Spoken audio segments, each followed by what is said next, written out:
I just say fuck my life way too much. Your other catchphrases, I'm sorry, but you're not sorry at all.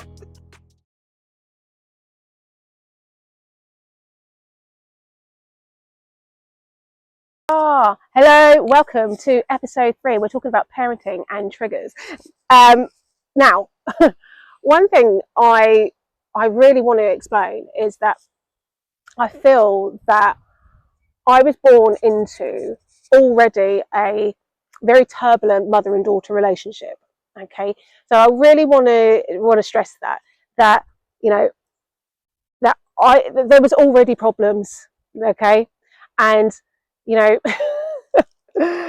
Regardless of when I was born, I think this would have happened. So I know that the family life probably wasn't great there. My mum had her own struggles growing up.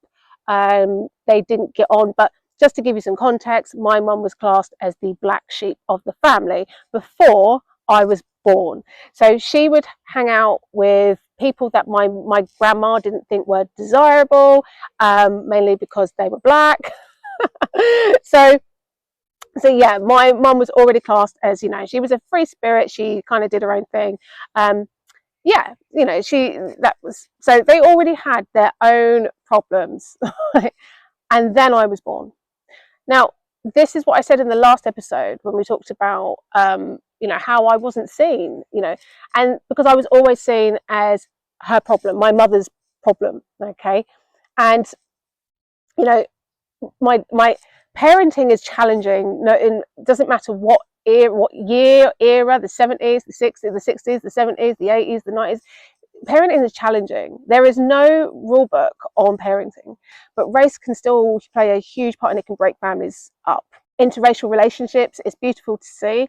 But yeah, back in the day, it broke families apart, okay, and caused chaos. So you have to imagine, when I was born into this already, I was born into a situation that was already very turbulent. All right. I am not making excuses for these people, but I have a very, and this is just the way my brain works, but I said to you before, I see things slightly differently, and I've always been able to see the bigger picture. So looking at the being completely objective and taking a step back and see the bigger picture, I can see why my nan reacted the way she reacted. I can see why my mum reacted the way she reacted. I can see both stories playing out. And then I can see me completely being disregarded within that. As mature as I got mature, I didn't see this, as a tiny child. Of course, I didn't see it as a tiny child. It was only as I started getting older and seeing their decisions. So let me give you an example of me being in the middle of this turbulent relationship, this mother-daughter turbulent relationship, where decisions were never based on me. They thought they were, they really weren't. So, for example, my mum had visitation rights for me, and one weekend my mum picked me up and took. This is in my mum's good phase, where she's trying to be a good mum. So she straightened it, because I had really nappy hair, and it was straightened. I think it was probably the first time I'd had my hair straightened. And as soon as I got home, my nan put me over the sink. She screamed at my mum, "What have you done to her hair?" And they had an argument on the doorstep. Literally, my mum had hardly left the drive, and my nan had me in the kitchen sink, head down, and she was scrubbing, like literally washing it all out.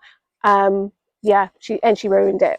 But at the time, it just seemed really petty, really petty. Because I was the one who was sitting there now, a girl that loved her hair. Nobody asked me if I liked it or anything. There was nothing wrong with my hair. It wasn't. Nothing was wrong. There was no, So it just seemed a way to one up. And there were so many occasions like that this happened, where it was just things were going on and the decisions weren't made around my care. It was just to one up each other. Okay. And this is what I began to notice. I was in this turbulent backwards and forwards. So when they went to court, it was just a way to piss each other off, rather than actually. And this is why I had a social worker who would sit down with me. I had a weekly come to see me, who would then talk to me to find out what I wanted, because I think even the courts were getting fed up with their backwards and forwards, one-upmanship. My nan was just looking for reasons why my mum couldn't have me, and that became a game for her. And then she would just sit down and slag my mum off all the time, and continue my mum's the bad egg, my mum's can't do the C. So it just felt like I was permanently in this story, in their story, and nobody was talking to me or finding out what I wanted or who I was or what I liked. But then I think there's not one picture of me. No, there's two pictures of me. There's two. Like, I've seen a picture of me as a baby once, and that hurts. I get upset a lot about that I don't have, and that's probably why I'm a photographer. Maybe that's why I'm a photographer. I take so many pictures of my children, but that hurts, because that cements the fact that actually nobody celebrated me, nobody cared. And I really wish that didn't bother me, but it really does. And hence the parenting and triggers. They were already, my nan was already having her own struggles with her daughter, and whether they were right or wrong, or what was going on with their relationship, but there was a clash of personalities, there was other problems going on in the home, and then I was born into it. I had no chance. I had absolutely no chance. And then fast forwards, I'm a mother, and I was scared to become a mother. I was scared to become a mum. I didn't have my child until I was 30. I fell pregnant at 30, so yeah, just before. Was I 31? I might have been 31. So yeah, I didn't have children until quite later, because I didn't want to. I was scared. I was actually scared. I was scared to become a mother like my mother. I thought that maybe I was naive. I don't know. I was scared. I was just scared that maybe there was a switch in me that could be turned, and I would turn into somebody like her. That was far from the truth. So I said I didn't want children at all, until I got 30, and then I hit 30 and said to my husband, oh, I want a baby.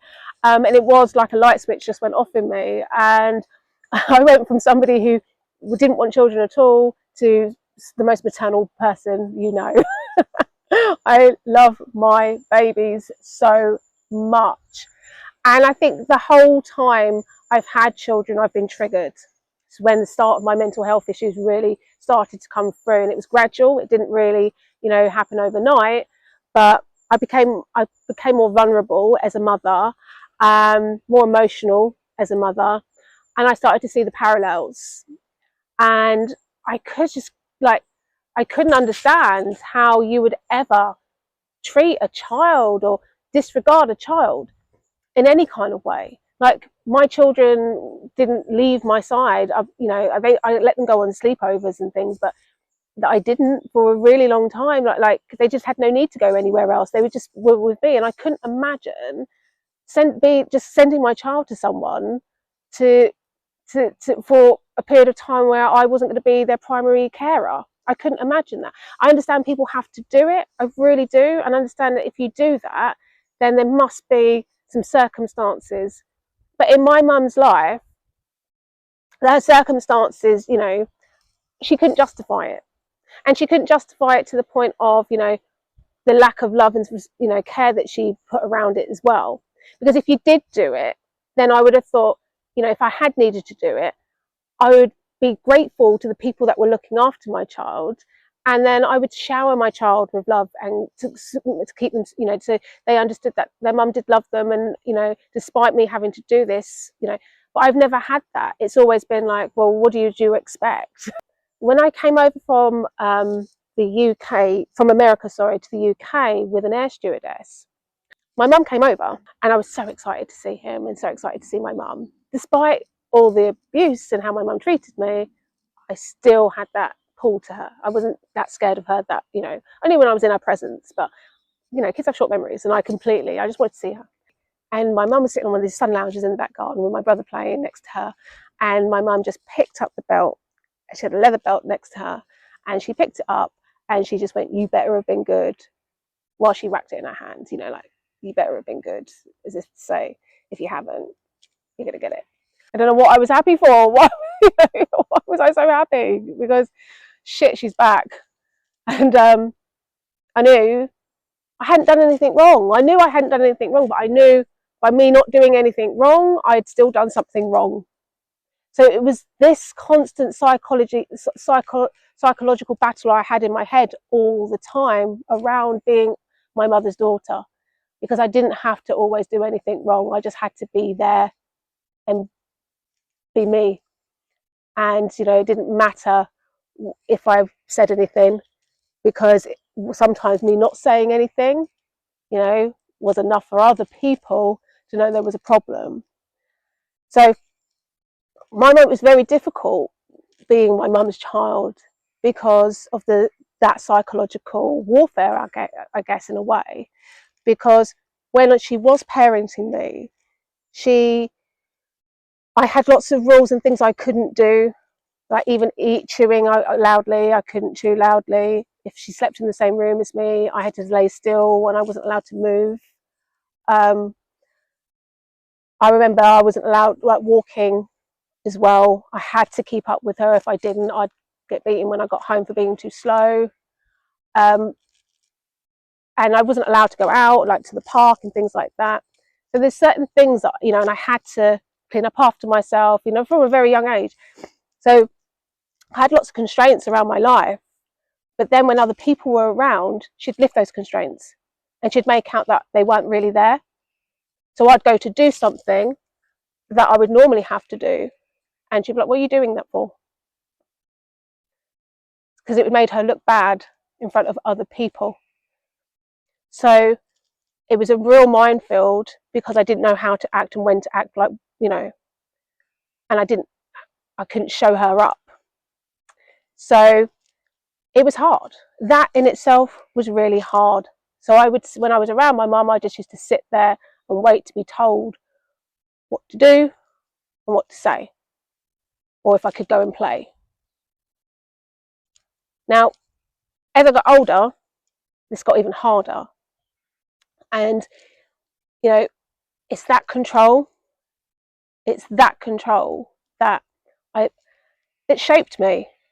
It shaped me into always saying sorry all the time. All the time. It took me a long time to stop saying sorry all the time, because I thought every time I was doing something, I was doing it wrong. I didn't have any breathing space to really be me, and I thought I was an introvert. For a really long time, people thought I was shy. People thought I was an introvert, but I wasn't. And I'll tell you a quick story. One time in the middle of all of this, because I have psoriasis really badly, and the stress of the psoriasis got to me. I must have been 10, 11. So I was hospitalised in Addenbrooke's Hospital. And I was meant to be there for like 2 weeks initially. But I basically ended up staying there for a month. But this was my coming of age, because it was the first time I was away from absolutely everybody in my family. I wasn't an introvert. I wasn't an introvert at all. I was like in everybody's business. I was in the other side of the children's ward. I think it was D3, because I was in D2. I was helping push all the disabled children up and down the corridors. I was talking to all the nurses. I was sitting in everyone's beds, you know, trying to annoy them. You know. But there was one particular nurse, and she learned about my story, and she was like, she understood why I was, you know, she loved me being the way I was, even though I was really annoying, because I'm getting upset about it, because she recognised me. It was the first time somebody had actually recognised the situation without sitting in the situation, because I was living with my nan at the time, and my nan visited me twice in that whole time. So other kids had parents come in daily visiting hours, and I didn't. So basically what happened was, the Friday they came to get me, I was going home. My nan came to get me. We were outside. I was playing with another kid. The nurse was there. My red-haired nurse was there, and And okay, my redhead nurse was there, and my nan was there, and my nan was just really asking about me or how I was. She just started going on about, and your mum's coming at the weekend, and no. And the nurse just saw like how I changed. I completely changed. And she was just like, in the whole 2 hours, my nan was there. Yeah, this was the visitation. She came to see me the day before. And yeah, she just pulled me to one side and she just went, how would you feel about staying here a little bit longer? And I didn't talk. I didn't say anything. And she knew.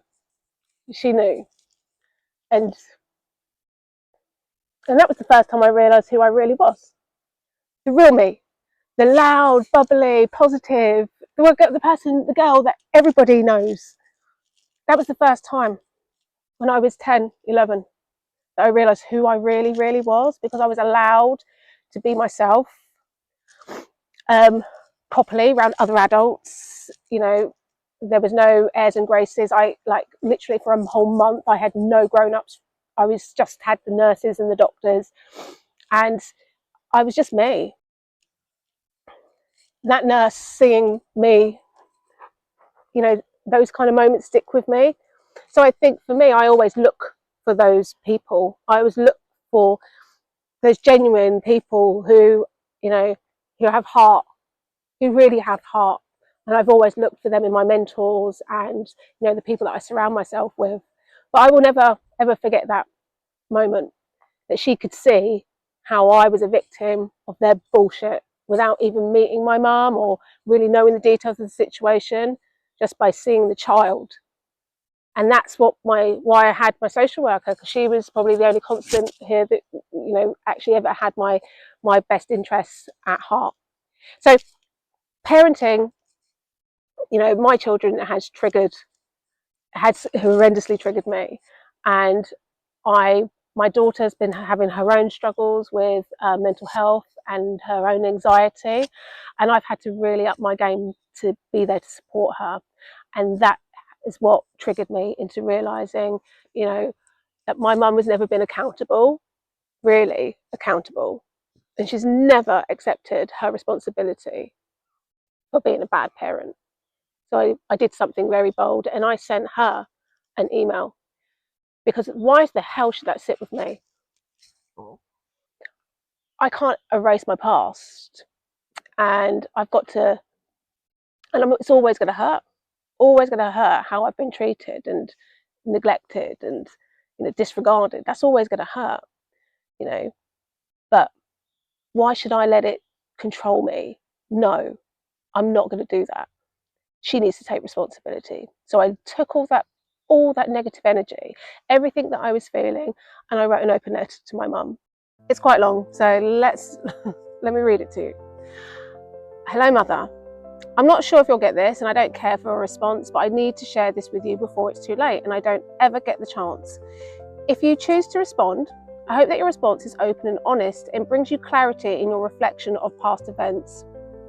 If you choose to not respond, I'll be content knowing that you understand your only daughter's deepest loss and suffering.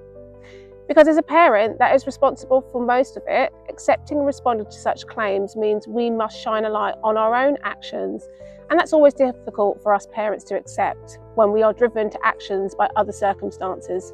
I understand that. Let me begin by explaining the obvious, which you have neglected to take responsibility for. You are a bad mother. You have always blamed circumstances and others for your decisions, for not being able to look after your own children despite your family's help and financial support. You blamed their prejudices and conditions for making the bad decisions you made. My first memory of you is when you visited me in High Wycombe and with Granny and Grampy, and you got angry because I had nappy hair and I didn't know who you were. I thought you were scary. I don't remember you loving me or showing me love or kindness, only getting angry when I didn't do or behave how you wanted me to. You were neglecting your duties as a mother in the worst way. You justified your decisions to not love me by making me an excuse for your actions and decisions. Remember, I am a mother now, and you are absent from our lives because I am a mum that protects my children from unnecessary conflicts and ensures they are loved and safe. Honestly, I realised that day we last spoke in my house that I couldn't do it with you in our lives, because you are still justifying your love for me, and you are looking for excuses to dislike me and justify why you hate me. Being a mum is hard because you must give up everything, physically, emotionally, and lose yourself through it. No one can help you through it. Others can be seen to support you, but you don't get a break. Your job is to help them grow into happy, confident people that are ready for this shitty world. My first job is to be their mum and always be there to take care of them. Even if I can't, it's what my job is. And if I couldn't, I wouldn't shower them. I would shower them with love and spend the rest of my life making it up to them. This is the reason why we don't have a relationship, because you have never accepted this part of being a mother and have never offered me unconditional love. But despite our shared history and feelings, I have always been open to understanding you more and have never hated you. You did not want to be part of my family. You did not want to endure the difficult days that have you reflecting on your bad choices, and have you face the reality of why you must be a better person and accept the consequences of. I need you to accept that you could not be the mother I needed and should have had, and stop being angry with me because you couldn't be my mum. I need you to accept that I have the right to be sad, angry and hurt, and at times it may be reflected at you because it's your fault and you deserve it. You need to be brave and face the consequences of what your choices have created. You are no longer the victim here. This is my story, and you are the narcissistic, damaged mother that is incapable of loving their child. Remember, I'm your child. So take your time and think about how you feel about your time as a mother. Whatever your reasons are for being that kind of parent, does not make it right. And that is what everyone else understood, but you never seemed to. You should have begged forgiveness and asked for help. You should have accepted the consequences of your actions and worked with your mum. Instead, you tried to cover up, threaten me and make excuses. If you have anything to say, I will always listen, but I will not hear any more excuses for your empty heart. I hope after you have read this, if you do finish it, that it helps you to reflect on your time as a parent a little differently. I don't expect any reconciliation from you.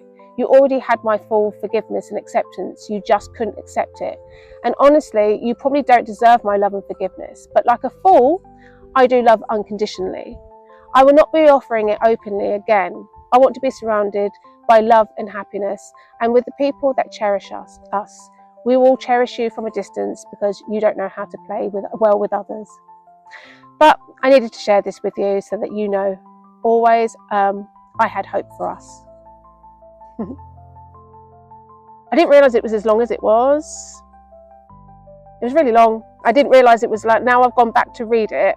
I sent this in September 2023, so actually nearly 2 years ago I sent this, and I didn't actually realise it was as long. That was really long. I know you've read the letter, haven't you? Yeah. So there are certain parts in there that I couldn't share with the audience because they wouldn't understand the context around it. So certain things happened, and I've laid that on the table to my mum. I mean, you've read it. I was surprised when I read it yesterday. The other day when I read it, I was surprised how long it was, because when I wrote that, I was in the midst. I was so angry. I think that's when my menopause really started, and I was just angry all the time. Like all the time I was angry, and this I must have just seen mist, and I wrote this. I didn't go back to read it, and when I read it out, it was like it took me 15 minutes to read it. So I mean, and there was bits in there that I didn't even remember writing. I must have just been taken over by the Holy Ghost. I don't know. Do you know what I mean? What was your thoughts when you read it? It had been taken over by the Holy Ghost. Was it that bad? Was it that bad? Not bad. It's not bad. I mean, it's like beautifully written. Do you know what I mean? It's like beautifully written. It's like heartfelt. It's honest. It's truthful. You've got your examples in there with like all the receipts. Do you know what I mean? Yeah. And it is long because, you know, obviously there's a lot to say, but it also very much reminds me of codependency and literally begging someone to understand from your point of view Yeah. why Yeah. you deserve their love. Yeah. It kind Do of you know was, what I wasn't it? mean? Yeah. And and it very much reminded me of like begging my ex-husband to like tell me what I've done wrong, begging him to like just love me like you used to, or pretended to love me, or whatever it fucking was. Do you know what I mean? And like he didn't give a fuck what was written in it. What would you? I mean, what did your mum reply? What was the reply? Oh my god! Do you know what? I didn't want to tell you what she's. No, seriously, Caroline, I did not want to tell you. It triggered that. Even that in itself triggered me. Like in a funny way or a bad way? Both, if I'm honest. Are we allowed to laugh about it, or is it? Well, yeah, we can laugh about it, because I laughed about it because I you know me, I see things objectively, so I saw it from the outside and I thought that's funny as fuck. But at the same time, I was like, oh, you fucking bitch. Oh, it's like she was white. I know your mum. Do you know what I mean? I'm laughing because I know it. Do you know what she like? Because there was questions in there, wasn't there? There was questions. You know, I asked her specific questions. Like, you need bullet point reply. Yeah, but she just 1 to 100. She just replied back, no, sorry, no apologies. Just went, I think we need to go to counselling. Yeah. I see Caroline's face here. No, we don't go to counselling with people like that. That's what she said, and I thought I was literally like, what? What? Seriously? How fucking dare you? Yeah, and that's what I'm saying. You've done 90 million paragraphs, and you've just got back, okay. Yeah, basically. That's all I got back. Yeah, nothing. And a response about what we should do when you've done your bit, because you're holding her accountable, and she's decided that this is now a we problem, we need counselling. Yeah, exactly. Do you know what I mean? It's like, no. Thank you. That was the problem. Yeah. Thank you. You saw it straight away. That's my whole point. My whole point was she then went on to say, hang on a minute, I'm all right. I'm not okay. I'm not. This is the whole point of the podcast. I'm really not okay, everyone. I'm not.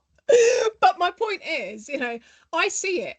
I see I'm not the problem here. Yeah, she still can't understand that she's any way, shape or form solely responsible for the fact, like you said, that she got pregnant. Yeah. Do you know what I mean? It's like, you know, I'm not sure how, like, still down the line we're blaming me here, but here we are. Do you know what I mean? I'm as big a problem as you, and I probably am now. Do you know what I mean? Because I've had to live through that. Yeah. You know what I mean? So I'm probably very much the whole problem at the moment, but in a way of like, we need fucking accountability around this, right? Because without some of this accountability stuff, you can't move on. You just can't move on from it, because no matter how frustrating, it's like, no, fuck you. Yes. It's not my fault I was born. It's literally, you can't blame me for being born. Thank you. That's exactly it. All I want is just some accountability. You just need to acknowledge that little bit that it's not your fault. Do you know what I mean? She just can't do it. She just can't do it. That's why we don't go to counselling with people like that. If it was only a little verbal, you know, abuse, a little bit of psychological abuse, you could probably understand that I was overreacting, but it wasn't. It very much wasn't. It was proper, serious, you know, serious, horrible, heart-wrenching. I don't even want to talk about it because it's not nice for people to hear what she used to do to me. Do you know what I mean? And I think she forgets that, you know, it wasn't just a few slaps. It wasn't just putting a child in, you know, putting them in the corner. Do you know what I mean? It was. She spent years downplaying that in her head. Yeah. She spent all these years, like 40 odd years now, downplaying it all in her head. Yes. To the point where you are dramatic, do you know what I mean? And it's like you was the problem, no matter how many people was like, actually, this girl is not the problem. Do you know what I mean? Your parenting is the problem, or your actions are the problem, or the way you treat this girl is the problem, because the whole time she was just like, well, if she didn't do this, she didn't do this, do you know what I mean? It's like, what do you mean if she didn't do that? Like, what? Yeah, exactly. So, I mean, I'm never going to get the closure from her that I want, and I've kind of realised that that's why I'm doing this. Yeah. This is why I'm doing this. Get your own in it. Do you know what I mean? Like, laugh at how awful she is, because like that's got to be closure enough. Do you know what I mean? Because it's like, at least I'm not her. Do you know what I mean? It's like, of all the things that I could be in this world, I'm not my mum. Do you know what I mean? And that's should be closure enough that you don't take after it.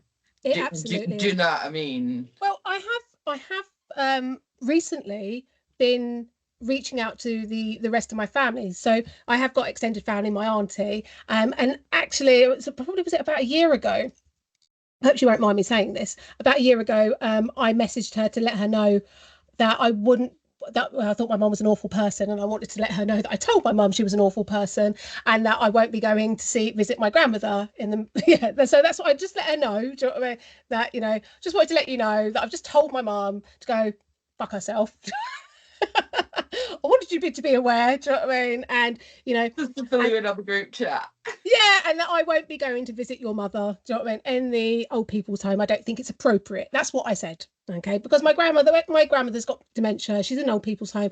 She's the one who abandoned me as much as everybody else. I don't want anything. I don't think it's appropriate for me to go and sit next to her bed and hold her hand. I just don't. And so I told my mum this, and after my mum told me on text message, no email, we've always loved you. That's what she said to me in an email. So I literally just blew up at her and told her to go fuck herself. I know.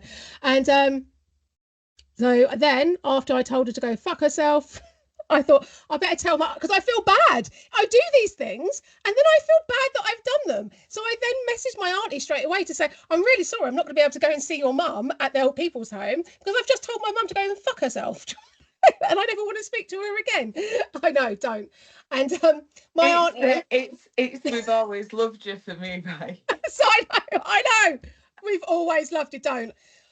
It's like seriously, right. And yet here we are. Yeah, I know. Here we Because are. I'm feeling very loved over here. Her grandchildren who have never met her, no, like seriously, wow. So my auntie's messaged back, and I couldn't even. This is how bad I've been. This is like the tail end. This was about a year ago. This was, and I couldn't even look at the phone. My husband Pete got it, and he read it to. He didn't even read it to me. He just went, "Let me read it, and I'll tell you if you should read it or not." Because that's how fragile I've been. That's how fragile. I've been very fragile. I know. And he read it, and he went, "You need to read that. It's what basically it was the mess. It was what my mum should have said." Yeah. And she said it all as it was, and she just admitted to it all. Do you know what I mean? She, said, "You're right. You're justified to feel how you are." Do you know what I mean? I think our family have let you down. Da, da, da, da, da. I mean, I don't necessarily think that. Do you know what I mean? I think they had their own families and they were doing what they could. Do you know what I mean? My nan definitely let me down, but my uncles there in America, they've got their own family, and my auntie, she had 2 young children, she had her own family too, so I don't blame them for anything. Do you know what I mean? It's my mum's responsibility. But it was just really nice to hear that from another family member, because that's her sister. Do you know what I mean? Saying that you're absolutely justified because how you've been treated is disgusting. So I think that in itself, that made me feel so much better. And now I've got a relationship with my auntie, and hopefully I can build on that relationship as well. Do you know what I mean? And I feel a bit closer to my family. So this has all been part of the journey, that healing journey. But yeah, that made me realize after I sent that email and I got that response.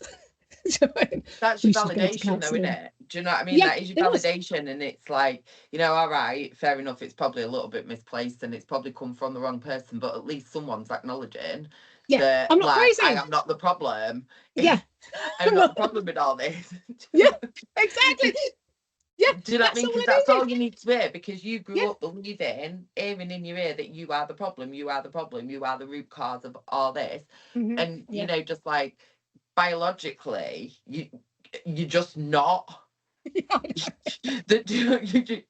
just not. Do you know what I mean? In no sense, really. Was you responsible for your own conception and birth? I'll give you an example. Let's give an example. Quick example. I don't know what else to say about it. Do you know what I mean? Because there's a quick example about this. All right. The my brother, because I do have a brother, he's 3 years younger than me. When my mum came over from America with my brother, and she found out that I was getting put a ward of court, she freaks out and she sent my brother back to America to live with his dad on the condition that his dad, my stepdad, would send him back when it was all over. Well, it was never over, by the way. Do you know what I mean? I was in ward of court for that 7 years. But my mum blames me for that. She still does to this day. She says it continuously, that it was my fault that she sent my brother back to America and he never came back. Because so now a relationship with his son's your responsibility. as Yes, well. yeah, Do you know what I mean? Like, oh my God, this it's my woman, fault. do you know what I mean? No one's ever had it as hard as your mum, have they? No, it's yeah, Do you know what I mean? And it's like everyone else's fault, you know, like literal children's. yeah. So And because this is her belief, though. that's Her her thought belief. process is that this is like Yeah, right and true. This yeah, is right and true, and nothing, no matter how many paragraphs you send, are mhm, gonna make her think any different. yeah, exactly. It's my fault because the abuse came out and I went award of court. She thought that they were saying they were going to take my brother away Yeah, too. So before they did, she sent him back. yeah, So and it's my fault yeah. because Your you fault know, she got caught. yeah, yeah, Your fault she got caught being a shit mum. yeah. Do you know what I mean? Apparently, Because yeah, do you know what I mean? That's the only thing she's bothered about. That yeah, because of you, she got caught doing yeah, to you what she shouldn't have been doing in the first place. yeah, But because of you, she got caught. So it's like that's all she's bothered about is the fact that she got caught. yeah. But it's Because if that she you has, see that that's that thought yeah, process there that is the thought process. My mum, yeah, that's what I've no, navigated awful, all innit? all my life. I've navigated that. I Do you understand. know what I I mean? know. I understand it. I was married to that thought process. It's why. Like I downplay my childhood. I downplay it because I don't want to think of it as bad as it was. But when I talk about it, on the podcast and I talk about it with you, I actually realize how bad, how bad it actually really was, to be around that woman. Do you know what I mean? She should never, ever have been allowed to have children. So sending that email really was the start of my healing journey. I'd already recognized that, I've always recognized that it was never my problem. I think the reason I waited so long to become a mother was because I was worried about bringing that generational bullshit into my own, into my own family.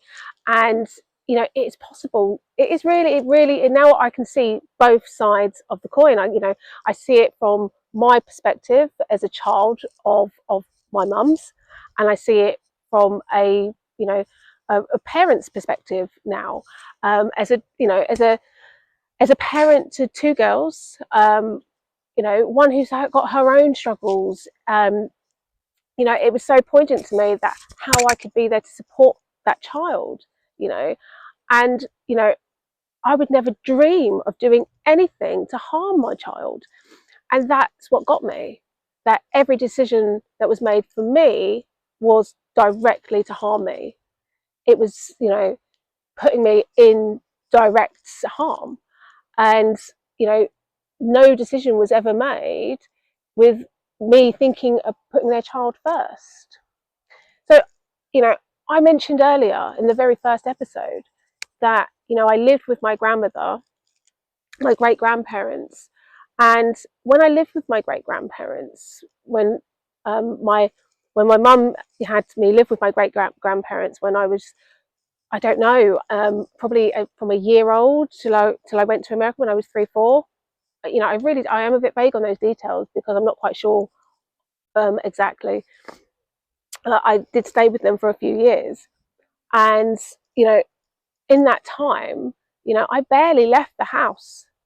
When I lived with my great grandparents, they were loving grandparents. That's where I got all my love, all my care, the maternalness. I got that from my great grandparents, my granny and my grandpa. Okay, so I don't want people to think I wasn't cared for because they were the best, like granny and grandpa I could ever have. They shielded me, okay, as much as they could. But obviously they had to give me back to my mum when my mum asked for their child back, So yeah, their biggest regret was that they did that. Though I know that I heard them say that when I came back. That was their biggest regret, that they let my mum take me to America. Because when I came back and they were still my carers majority of the time. I lived with my nan, but I stayed at my great grandparents' house, which was next door. Okay, so my nan cared for me. Well, she looked after me in that sense, put a roof over my head, fed me. But my great grandparents, my granny and my grandpa, were the ones that gave me all my love and care. Okay, my biggest problems happened when after they died because nobody else gave a shit about me apart from them. But anyways, my point is, in my younger years, those very first early years, when they gave me all of that love and support and care, and they nurtured me in those early years, I didn't leave the house. I used to play around the house. I've got very young, early memories, very early memories. I even remember looking out the window, and there was an Asian family across the road, and there was a young girl, and I got the impression she didn't leave the house very often either. And and I think even my mum used to say, that they didn't. So I know I probably didn't leave the house at all, if any time in that 2 years. Now, I'm not saying I was neglected, because I wasn't. I was very well looked after. You've got to understand that my great-grandparents, there was a stigma attached to me being a brown baby, and they probably didn't want to take me out and weren't ready for that stigma, okay? But they cared for me while they had me. Now, my whole point of you telling you this is, imagine a young child, okay, who's just got this very loving, older granny and grandpa, and she's never left the house. Well, she can't remember leaving the house because she's only 2, 3. Do you know what I mean? So all her memories are of being in that house, being secure, and getting picked up by a woman you've only met 2 or 3 times, you've got hardly any memories of, and then being taken to America. It was very overwhelming for me. I have very, very early memories of it. And also meeting a man that's your dad in the car. The impact of that, and this is where, that's huge. Like, that is huge. And that's, I had to change very, very, that from that moment on, I was in flight or fight mode, because, the life that I had been brought into, that I was so used to, I went into a very, very different life in America. I was out of the house for one. I was meeting all these people I'd never met. I'd never seen, people with different races. I had never seen that. I was brought up by two older white people. So, it was a big culture shock for me. Being out the house was a big culture shock for me. There was lots of new things. I was very excitable, and I was, So I really wanted to paint that picture for you, because, that had a really lasting effect on me as a child. Some of my favourite first books were always Flowers in the Attic, was one of them. And I didn't actually realise why until I was much years later, why I resonated with that. This girl being locked away. Even Rapunzel was one of my favourites as well. This girl being locked away, because I had very young memories of being locked away or being, not going out. And I realised that how the significance of that when I was actually out in the real world. And that has got to have an impact on you. Those early years absolutely do have an impact on you. So that for me is